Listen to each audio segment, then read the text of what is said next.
Let's do All this. right, let's do it. So, I saw a meme go by while I was scrolling the old World Wide Web, and it has kind of, stuck with me. The picture that I saw was of the 1950s version of Biff from Back to the Future, holding Marty by the shirt with the fist cocked. Here's what the text read. Quote, adulthood is realizing the high school bully is the good guy. He served as a defensive wall against degenerate antisocial behaviors and enforced normality. It's not a coincidence that society started going downhill when anti bullying campaigns started being enforced in schools. End quote. Now, I couldn't help but get a little chuckle out of that one. I'm going to ask you to follow along with me as I go down the rabbit hole of expanding the point that the meme is trying to make. Insert the disclaimer here that informs you that I'm not in favor of bullying in general, especially the over the top physically harmful bullying that might come to mind. I also don't think of the bully as having ever been or ever being the good guy. I'd look at him as more of a necessary evil or just, a fact of life. He's the example to use when explaining to your kids that life isn't always fair. Having said that, can we all acknowledge that our society has overcorrected a little too much when it comes to the whole bullying thing? This has been a major focus of the everybody gets a trophy culture that took over in the 90s and the 2000s.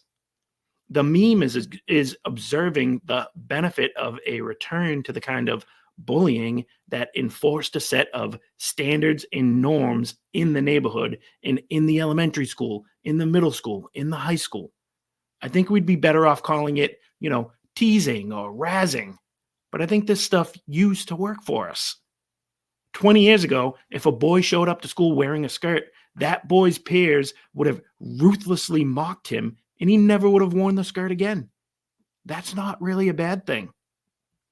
We watched Home Alone the other day, and one of my favorite parts is when Kevin finally talks to the creepy old guy while they're sitting in church. Kevin ends up telling the guy that his grandparents got him a sweater with a big bird knitted on it.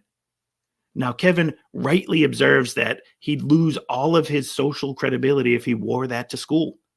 In fact, he tells the man that one kid got pounded because of a rumor that he wore dinosaur pajamas. Now, pounded for a 9-year-old is just some innocent roughhousing.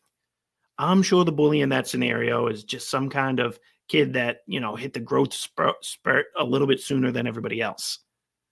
Is it right to beat someone up because of their lame clothes? Absolutely not.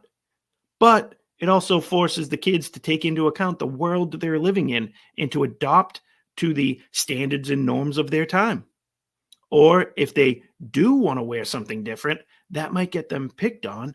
It'll teach them to, stand up for themselves. Look, Ralphie walked around with a jacket that had mittens attached to it. But when the time came for it, he stepped up and confronted his bully, which is more than most people will do these days. The left makes it their mission to move the standards and norms. They make it their mission, in fact, to shatter the standards and norms that have existed for years, and they deserve to be mocked and ridiculed for it. They choose to rewrite classics like The Wizard of Oz to somehow make the villain of the story a sympathetic figure who is not really a wicked witch, but just a misunderstood girl who was bullied in high school. I'm sure you know that I'm referencing Wicked, since you can't turn your TV on these days without seeing a trailer for the new movie. I'll admit that some of the songs are a little catchy, but the storyline to this thing is such a reflection of the time we're living in. The witch is the main character of the movie, and she's given a chance to be accepted and to be one of the cool kids. You might say she's given a chance to be popular, but she rejects that in order to live her truth instead. It's the same nonsense that had me all up in arms with the Joaquin Phoenix Joker movies. Instead of making the normal, regular people the leads and the heroes of the story, it's become fashionable to try and change the villains to give them a sort of outcast, marginalized victimhood mentality that audiences today resonate with because they grew up without any bullies around, forcing them to just be normal. Now, I get it. When you think of jerk bullies, the meme that I mentioned picked one of the worst ones in Biff Tannen. That character is an over-the-top example of a bully that we can all agree is terrible. But we've started trying to shelter our children from ever having their feelings hurt or from ever being teased that we're sending them to college into the real world with an imaginary layer of bubble wrap around themselves in an attempt to keep them from having their feelings hurt. This is the reason kids on college campuses can't handle it when a Ben Shapiro, Charlie Kirk, Michael Knowles, or Brian Ruka shows up to give a speech or have a debate. This is why insecure babies all over the country need to take mental health days after seeing Trump win another election. And this is the reason why Donald Trump and the MAGA movement is appealing to regular, normal people. It's also the reason why the coastal elites have no clue how to handle Trump and his supporters. They've lived in a world where they could control your speech simply by complaining that you're bullying them for calling someone with a penis a man and a vagina a woman. Donald Trump's election is the end of the PC police and a redetermining of what the social standards and norms will be.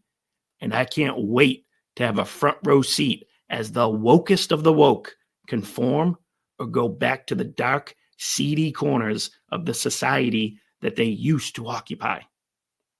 And with that being said, I do believe it's time to welcome in our good friend, Mr. Ric Flair, because it is showtime, baby. Woo! Showtime! Woo! Woo! I haven't talked for a bit. Woo! Woo! He had Sorry, yellow Juice, I'm taking away eyes. your airtime there, huh? Yeah, sorry. He had yellow eyes. By God, he had